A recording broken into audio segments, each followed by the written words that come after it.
The champagne flute was ice cold in my hand, condensation slicking my fingers. The air in the grand ballroom was thick with the cloying scent of lilies and forced smiles. My sister, radiant and cruel in white lace, held court near the tiered cake, her laughter tinkling like shattering glass. This wasn't just an engagement party. It was her coronation. "Oh, darling," she purred, her eyes sweeping over my simple dress. "You'll be the last one, won't you? Still waiting for your Prince Charming." She winked, a shared joke with a small circle of relatives who chuckled on cue. The joke wasn't about my singleness. It was about my life. About the wreckage she'd left me standing in, pretending it was my own fault. About the future she thought she'd stolen, piece by piece, until all I had left was this quiet corner, this cold glass. I forced a smile, letting the ice numb my hand. "Someone has to keep the single club alive," I replied, my voice steady. Inside, something coiled tight, a serpent waking from a long, cold sleep. This wasn't just a joke anymore. This was a declaration of victory on the battlefield she thought she'd already won. If this story hit close to home, I'd love to hear your version. Drop a comment with where you're listening from and what time it is. Subscribing helps bring more of these to life. My life before this night felt like a different lifetime, lived by a different person. She was younger, softer, she trusted. We were sisters, raised in the shadow of our family's modest legacy, a small, independent publishing house built by my grandfather. It wasn't much, but it was ours, steeped in the smell of old paper and ambition. I loved it. I worked there from the moment I could read, dreaming of carrying it forward. My sister, she dreamed of something shinier, something that didn't require ink-stained fingers. The disruption arrived not with a bang, but a whisper. Our grandfather fell ill. The business needed capital, quickly, to adapt, to survive the digital shift. I pored over spreadsheets, sleepless nights fueled by coffee and desperation. My sister, she brought a consultant in. Charming, silver-tongued, full of innovative ideas that sounded suspiciously like selling off our grandfather's most valuable assets, piece by piece. I argued, I pleaded. I told grandfather. But he was weak, confused. My sister had always been the golden child, the one who smoothed ruffled feathers, the one everyone liked. She twisted my concerns into hysteria. Inexperience, the consultant's plan went through. The valuable assets were sold, not for reinvestment as promised, but siphoned off into shell companies. By the time grandfather passed, the business was a husk, weighed down by debt, its heart ripped out. And the consultant? Vanished. Along with the money. My sister inherited the debt, the shell of the business, and she looked at me, heartbroken, saying, "We were fools. We lost everything." Everything she said, everything she did, painted me as the naive one, the emotional one, the one who just didn't understand business. She spun a narrative so convincing, even I started to doubt my own memories. Did I miss something? Was I too young? Too trusting? The early struggles were a blur of lawyers, debt collectors, and that gnawing feeling of being utterly alone. The family believed her story. She played the grieving, overwhelmed heir, left with an impossible mess. I was the accuser, the sister who was making things worse, who couldn't accept reality. I lost friends. Distant relatives offered pitying looks. The business, the one I loved, crumbled. I had no job, no savings. The small inheritance I expected vanished into business expenses. I moved into a tiny, damp apartment. I took soul-crushing temp jobs just to eat. Every door I knocked on seemed to already know my name, already know the story my sister had so carefully crafted, the one about the foolish girl who destroyed her family's legacy. My sister, meanwhile, seemed to recover remarkably fast. She sold the last scraps of the business, paid off some of the debt, enough to look responsible, and somehow, always somehow, landed on her feet. She started appearing at charity galas, her clothes suddenly expensive, her smile radiant. She was building a new life on the ashes of the old one, the ashes she'd created. The deepening crisis felt like drowning. I tried to fight back. I tried to find the consultant, to track the money. But every lead went cold. Papers disappeared. People who knew things suddenly had convenient memory lapses. It was like trying to fight smoke. The more I struggled, the more I became entangled in the narrative she'd woven, the hysterical sister, unable to move on, obsessed with baseless accusations. My own desperation became proof of her story. I felt trapped, powerless. I started to lose hope. The world felt cold, indifferent to the quiet injustice unfolding in the life of one insignificant person.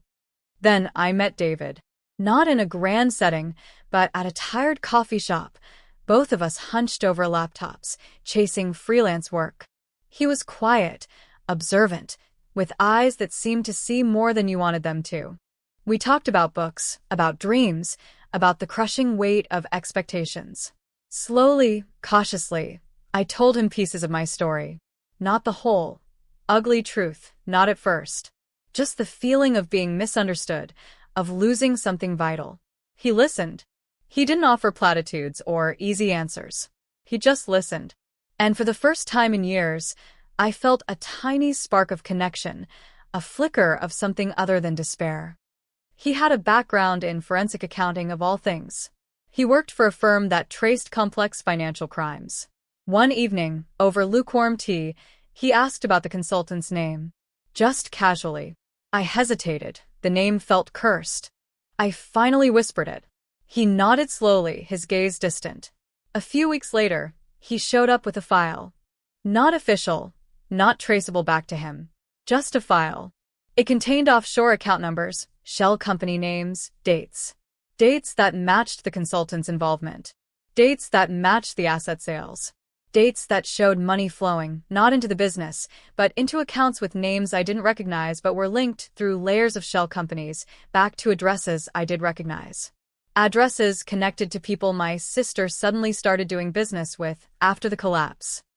It wasn't definitive proof of her direct involvement in the siphoning, not yet. But it was proof the consultant wasn't just incompetent or unlucky. He was a thief. A professional one. And my sister had brought him in. She had facilitated it. The knowledge settled heavy in my stomach, cold and hard. It wasn't just a mistake. It was planned. It was deliberate. This was the midpoint shift. Knowing wasn't enough. Proof wasn't enough if no one would listen. I had tried the legal route, but without concrete evidence linking my sister directly, it went nowhere. The lawyers just saw a family dispute, a squabble over scraps. The system wasn't built for this kind of quiet, insidious betrayal. David didn't push. He just asked what I wanted to do. I looked at the file, at the tangled web of deceit. I thought of my grandfather, his dream turned to dust. I thought of the years lost, the reputation ruined, the constant, gnawing pain. And I realized I didn't want justice within a system that had failed me. I wanted truth. Public, undeniable truth. A truth that would shatter her carefully constructed facade. The turning point came on the day she announced her engagement. To a man from a prominent, wealthy family. A man known for his integrity, his philanthropy. It felt like a final, mocking blow. She wasn't just getting away with it. She was thriving, elevating herself to a position of undeniable respectability, a position that would put her forever out of my reach. That's when the serpent coiled tighter. That's when the quiet desperation hardened into something sharp and cold. I wasn't going to let her win. Not like this. I met David for coffee again, the same tired shop. She's getting married, I said, the words tasting like ash. He just waited. She's invited me to the engagement party. Still waiting. I want to fight back, I said, the words quiet but firm. But I can't fight her head on. She's too good at twisting things. So, he asked, his gaze steady. So, I said, looking at the file, at the names, at the addresses. She built her new life on lies. Maybe the best way to expose the lie is from the inside. That conversation was the start of the plan. A plan that felt audacious, terrifying, and the only path left. It required patience. It required playing a part. It required David. Our relationship began quietly. We started being seen together, coffee shops, parks, eventually dinner with mutual acquaintances. My sister, ever observant, noticed. She didn't comment at first, just watched with that calculating look in her eyes. David was everything her world valued: successful, connected, charming in a reserved way. He was exactly the kind of person she would want in her orbit. The first test came when she casually invited David and me to a small gathering at her apartment. A get-to-know-you dinner. It was excruciating. She was everything the world saw: gracious hostess, devoted daughter, mentioning how she was still managing the fallout from the business collapse with a sigh, excited fiancé. I played the role of the slightly off-center sister, quiet, maybe a little bitter about the past. David was perfect. He was polite, engaging, showing just enough interest in her fiancé's business ventures to seem like he was networking, without being pushy. He steered the conversation subtly, asking questions about the old business, about the challenges she faced, always framing it around how impressed he was she'd overcome so much. He was feeding her ego, making her feel safe. And she, completely oblivious, started to open up, painting a picture of the past from her perspective, reinforcing the narrative she wanted everyone to believe. She was so confident, so sure of her version of events, she didn't see that she was filling in blanks David already had answers to, solidifying the connections his file had hinted at. The next step was crucial and terrifying. David started spending time with her fiancé, Mark. Lunches, golf games, ostensibly about business connections. Mark was a decent man, caught in my sister's web. He knew some of her story about the business, the simplified, sanitized version she told everyone. David's job was delicate: befriend Mark, gain his trust, and plant tiny, almost imperceptible seeds of doubt. Not about my sister's character, not yet. Just about the details of the business collapse. Asking clarifying questions, mentioning things he'd read about that specific period in the industry, subtly highlighting inconsistencies that my sister had papered over. This period was the most stressful. Living a double life was exhausting. Around my sister and her circle, I was the quiet, slightly troubled sister, trying to make a new life, tentatively dating this very eligible man. With David, I was a co-conspirator, poring over documents, planning our next moves, managing the constant fear that we would be discovered. My sister watched David and me carefully. She saw that David was successful, well-connected. She saw that he wasn't deterred by the baggage I carried. She saw an opportunity. She started trying to pull David into her orbit more directly, inviting him to events without me, suggesting business collaborations. David handled it brilliantly. He was always polite, always interested, but always circled back to me. I'd love to, Sarah, let me check with my name first, or that sounds fascinating, something my name and I discussed earlier. He was making it clear that we were a unit, that his interest came through his relationship with me. It drove her crazy. She was used to controlling every situation, every person around her. David was polite but unmanageable, orbiting me instead of her. Then came the proposal. Not from David, of course. From Mark, to my sister. It was fast, grand, and designed for maximum social impact. The engagement party was announced soon after, a lavish affair, the kind of event that solidified her arrival in the city's elite. She invited David. And as an afterthought, me. The joke she made at the start of the story? That was at that party. It was her final taunt, a spiked celebratory drink raised to my presumed defeat. But her confidence was her blind spot. She was so focused on her own triumph, on securing her future with Mark, that she missed the subtle shift. David had become a fixture at her parties, a familiar face among the influential crowd. He was charming, unassuming, blending in. And he was listening, not just to her but to others. He was putting together the final pieces, connecting her actions regarding the old business to other, less publicized dealings she'd been involved in since. The pattern was clear. Asset stripping, shell companies, sudden influxes of untraceable cash, all hidden behind a facade of legitimacy and charming helplessness. Mark, her fiancé, was a decent man, but also trusting, perhaps naive about the world my sister inhabited. David hadn't poisoned him against her. not directly. Instead, he presented him with information framed as due diligence for a potential investment, information that raised questions. Small questions at first, then larger ones. About the consultant. About the financials of the old business. Questions my sister had never answered fully, even to him. Mark, being a man of integrity, couldn't let those questions lie. He started doing his own quiet digging. And what he found confirmed everything David had hinted at. The consultant was a known fraudster. The shell companies were linked. The money trail wasn't random. It was a deliberate redirection of funds. And my sister was the one who brought the consultant in. She was the one who controlled the narrative. She was the one who benefited. Mark was blindsided. He confronted her, quietly, privately, days before the engagement party. She denied it, of course, spun her usual web of excuses, accusations, tears. But Mark had seen the documents. He wasn't buying it this time. He didn't call off the wedding.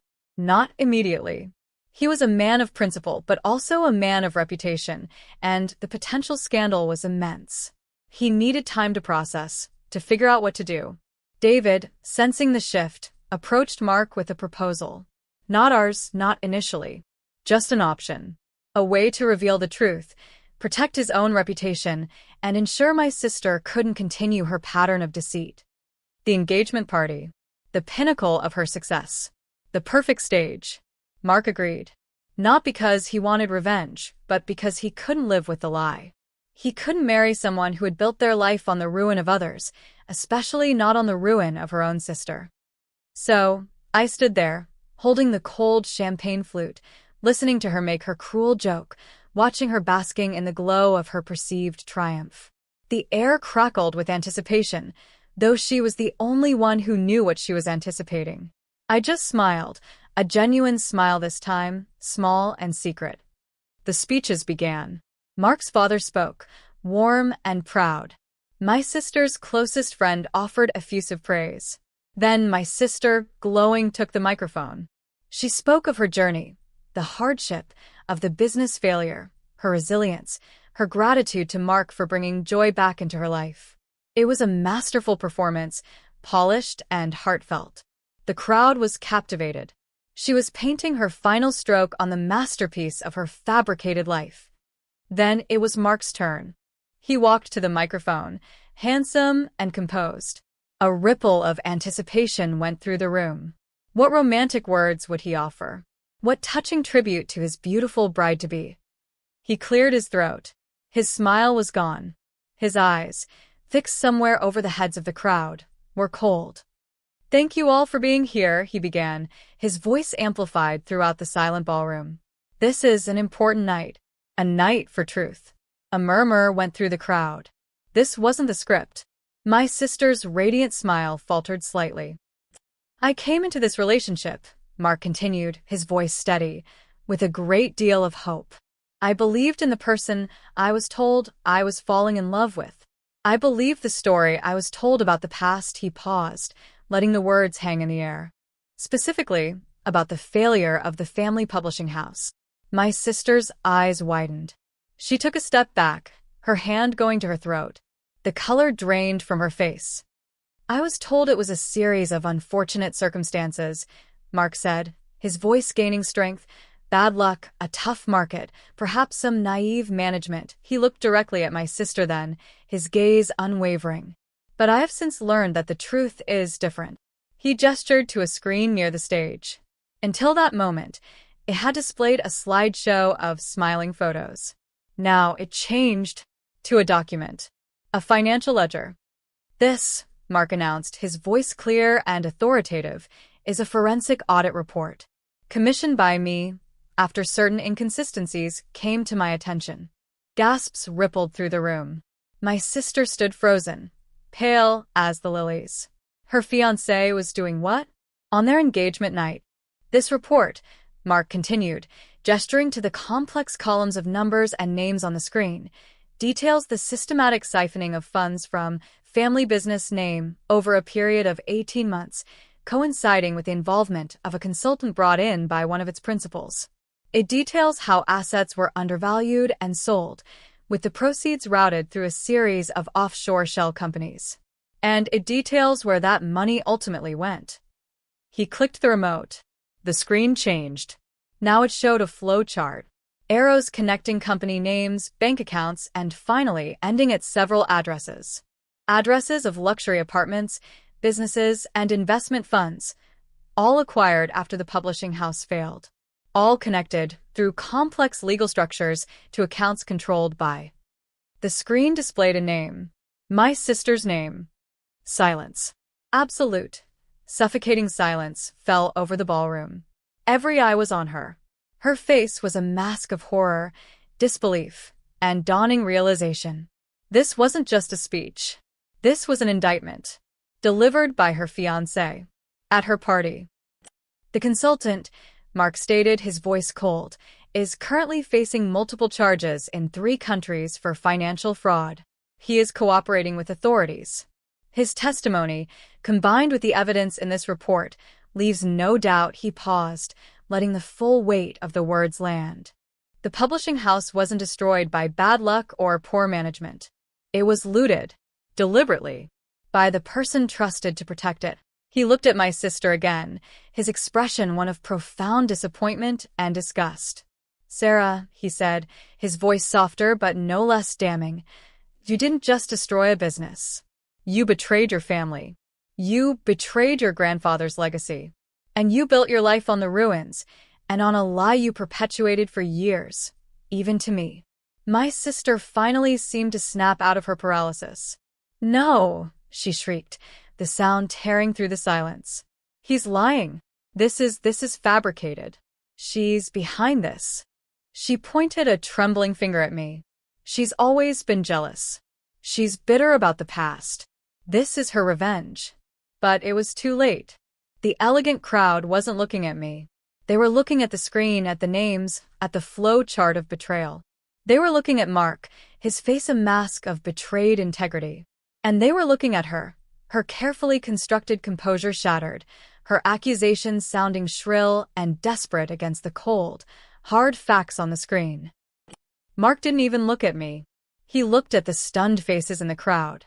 I cannot, he said, his voice clear and resolute, marry someone capable of such profound deceit. The engagement is off. He laid the microphone down, turned, and walked off the stage, leaving my sister standing alone in the blinding spotlight, the screen behind her broadcasting her ruin to everyone she had sought to impress. That was the climax. Not a shout, not a fight, but a quiet, clinical dismantling of a lifetime of lies, delivered by the man she thought was her ultimate prize. She thought she was humiliating me, the last single one, forever stuck in the past. But while she was planning her wedding, I, with David's help, was building a case. While she was joking about my future, I was meticulously uncovering her past. She was blindsided because she never, for a second, considered that I was capable of more than just reacting to her cruelty. She never considered that I had a plan, or that I had found someone willing to help me execute it. And she certainly never considered that her seemingly perfect fiancé would be the one to bring it all crashing down. It wasn't just karma. It was a trap baited with her own arrogance and Mark's genuine desire for truth. She walked right into it, live, and in front of everyone who mattered to her. My win wasn't just clearing my name, it was revealing the truth so spectacularly, so undeniably, that she lost everything she had built on her foundation of lies. Her reputation, her security, and the future she thought she had locked down. The aftermath was a chaos I watched from a quiet distance. My sister's shriek turned into choked sobs as she was led away by a few horrified family members. The crowd dissolved into a cacophony of shocked whispers and hasty departures. Mark was surrounded by concerned friends and family, his face etched with pain, but also a quiet sense of grim satisfaction. I didn't feel triumphant. Not in the way I expected. The cold satisfaction was there, yes, a deep, bone-weary vindication. But it was mixed with a profound sadness. Sadness for the sister I lost long ago, before the ambition consumed her. Sadness for my grandfather, whose dream was desecrated. sadness for the years of pain and isolation. The truth was out, the lie was shattered, but the wreckage was still immense. David found me standing near a large potted palm, watching the scene unfold. He didn't say good job or we did it, he just stood beside me, offering a silent presence. It's over, I finally whispered, the words feeling alien on my tongue. The lie is, he said softly. The rest begins now. He was right. Exposing the truth was only the first step. The forensic report led to investigations. The cooperation of the consultant meant charges were likely. My sister's reputation was in tatters. The wealthy elite who had welcomed her with open arms now shunned her. Mark, despite the scandal, was seen as a man of integrity, choosing truth over convenience. For me, it meant rebuilding. With the truth finally out, doors that had been slammed shut for years began to creak open. People who had believed my sister's story now offered apologies, awkward and often insufficient, but apologies nonetheless. I wasn't the crazy, bitter sister anymore. I was the survivor. David stayed, not just as a co-conspirator turned friend, but something more. We navigated the aftermath together. The depositions, the awkward family conversations, the slow, painful process of picking up the pieces. He understood the quiet trauma that lingered, the difficulty of trusting again. He had seen the worst of human nature in his work, but he still believed in building something good. We didn't get married in a grand ballroom. We eloped, a quiet ceremony by a lake, exchanging vows that felt honest and earned. Our life isn't a fairy tale. It's built on shared truth, hard-won trust, and the understanding that sometimes the greatest battles are fought in silence, armed with patience and facts. My sister. I haven't seen her since that night. I hear things, of course. She tried to salvage things to spin another narrative, but this time there was documented proof, a fiancé who spoke out, a consultant who testified. There was nowhere left to hide. The glittering life she built collapsed. Sometimes, late at night, I still feel the echoes of the past, the sting of the betrayal. But then I look at David, or I lose myself in the smell of old paper. I started working with a small independent bookstore, helping them with their finances and marketing, finding my way back to the world I loved. And I remember that the story didn't end with her joke about me being the last single one. It ended with her losing everything and me finally being free. Free to rebuild, free to trust, free to simply be. The quiet victory is sweeter than any grand triumph, earned in the silence, built brick by painstaking brick, until the foundation is stronger than any lie. The cold satisfaction remains, a quiet reminder that even when everything seems lost, the truth is still out there, waiting for the right moment, the right stage, and the right person to finally set it free. Thanks for being here. Subscribing helps bring more of these to life.